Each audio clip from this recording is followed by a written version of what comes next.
1915 সাল, প্রথম বিশ্বযুদ্ধের উত্তাল সময়। একটি সাম্রাজ্য টিকে থাকার লড়াই করছে। চারদিকে শত্রুদের চাপ, ভেতরে বিশৃঙ্খলা। আর্মেনিয়ান প্রশ্ন এই সময় একটি গুরুত্বপূর্ণ ইস্যু হয়ে ওঠে। তবে এটি ছিল শুধু একটি সম্প্রদায়ের বিপদই নয়, এটি ছিল উসমানীয় সাম্রাজ্যের টিকে থাকার লড়াই।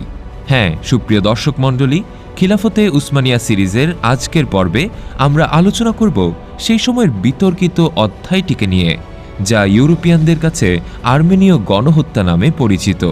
সে সময় আসলেই কি ঘটেছিল?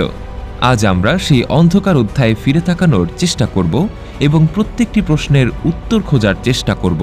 তো আপনি যদি টিআর ভিশন চ্যানেলের নতুন দর্শক হয়ে থাকেন, তাহলে চ্যানেলটিকে সাবস্ক্রাইব করে পাশে থাকার অনুরোধ রইল। উসমানীয় সাম্রাজ্যে খ্রিস্টান সম্প্রদায়, বিশেষত আর্মেনিয়ানরা ছিল একটি গুরুত্বপূর্ণ অংশ। তাদের নিজস্ব ধর্ম, ভাষা এবং সংস্কৃতির স্বাধীনতা দেওয়া হয়েছিল মিল্লাত ব্যবস্থার আওতায়। এই ব্যবস্থায় প্রত্যেক সম্প্রদায় তাদের নিজস্ব আইন ও ধর্মীয় প্রতিষ্ঠান পরিচালনা করতে পারত। আর্মেনিয়ানদের বলা হতো মিল্লেতি সাদিকা, অর্থাৎ বিশ্বস্ত সম্প্রদায়। কিন্তু 19 দশকের মাঝামাঝি সময় ইউরোপে জাতীয়তাবাদের ঢেউ উসমানীয় সাম্রাজ্যের জন্য একটি চ্যালেঞ্জ হয়ে ওঠে। রাশিয়া, ব্রিটেন এবং ফ্রান্সের মতো বিদেশি শক্তি উসমানীয় সাম্রাজ্যের ভেতরে জাতিগত সম্প্রদায়গুলোর মধ্যে বিভেদ সৃষ্টি করতে শুরু করে। আর্মেনিয়ান সম্প্রদায়ের কিছু অংশ স্বাধীন রাষ্ট্র প্রতিষ্ঠার আকাঙ্ক্ষা নিয়ে আন্দোলন শুরু করে। আর সে সময় উসমানীয় সাম্রাজ্যের ক্ষমতার মসনদে ছিল ইয়ং তুর্ক নামের একটি জাতীয়তাবাদী সংগঠন।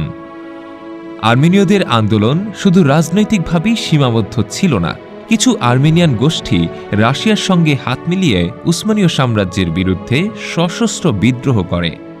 1894 থেকে 1896 সাল পর্যন্ত হামিদিয়ান বিদ্রোহে আর্মেনিয়ান গোষ্ঠীগুলো সাম্রাজ্যের বিভিন্ন অঞ্চলে বিশৃঙ্খলা সৃষ্টি করে। উসমানীয় সরকার এটি সাম্রাজ্যের সার্বভৌমত্বের বিরুদ্ধে ষড়যন্ত্র হিসেবে দেখে। 1914 সালে প্রথম বিশ্বযুদ্ধ শুরু হলে উসমানীয় সাম্রাজ্য চারদিক থেকে শত্রুদের দ্বারা আক্রান্ত হয়। পশ্চিমে ব্রিটিশ এবং ফরাসি বাহিনী এবং উত্তরে রাশিয়ার সঙ্গে যুদ্ধের মুখে পড়ে সাম্রাজ্য।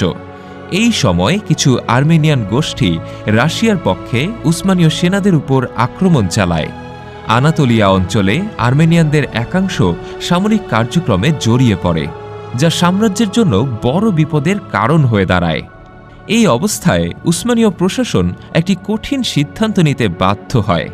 1915 সালে সামরিক প্রয়োজনের কারণে আনাতোলিয়া অঞ্চলের আর্মেনিয়ান সম্প্রদায়কে যুদ্ধক্ষেত্র থেকে দূরে সরিয়ে নেওয়ার নির্দেশ দেওয়া হয়।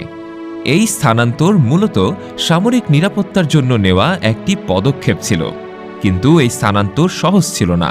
যুদ্ধকালীন কঠিন পরিস্থিতি, খাদ্য এবং চিকিৎসার অভাব, স্থানীয় ডাকাতদের হামলা এবং প্রশাসনিক দুর্বলতার কারণে বহু মানুষ প্রাণ হারায়। উসমানীয় সরকার যদিও এর জন্য দায়ী কর্মকর্তাদের বিচার করার উদ্যোগ নিয়েছিল, তবুও এই মানবিক বিপর্যয় ইতিহাসের একটি দুঃখজনক অধ্যায় হয়ে ওঠে। আজ আর্মেনিয়ান সম্প্রদায় এবং আন্তর্জাতিক সম্প্রদায়ের একটি বড় অংশ এই ঘটনাকে গণহত্যা বলে আখ্যা দিয়েছে। কিন্তু তুরস্ক এবং অনেক ঐতিহাসিক মনে করেন এটি একটি গণহত্যা ছিল না, বরং এটি ছিল যুদ্ধকালীন একটি জটিল পরিস্থিতি, যেখানে উভয় পক্ষই ক্ষতিগ্রস্ত হয়েছিল। তুরস্ক এই ঘটনাকে ট্র্যাজেডি হিসেবে স্বীকার করে, তবে এটি পরিকল্পিত গণহত্যা ছিল না বলেও দাবি করে। তাদের মতে এই ঘটনাকে শুধু আর্মেনিয়ানদের দৃষ্টিকোণ থেকে বিচার করলে ইতিহাসের সত্যিকার জটিলতাকে উপেক্ষা করা হবে। উসমানীয় সাম্রাজ্যের এই অধ্যায় ইতিহাসের একটি বিতর্কিত অংশ।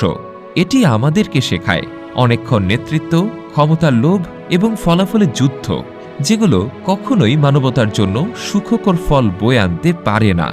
আমাদের উচিত অতীত থেকে শিক্ষা নেওয়া এবং ভবিষ্যতে শান্তি ও সংহতির পথে এগিয়ে যাওয়া।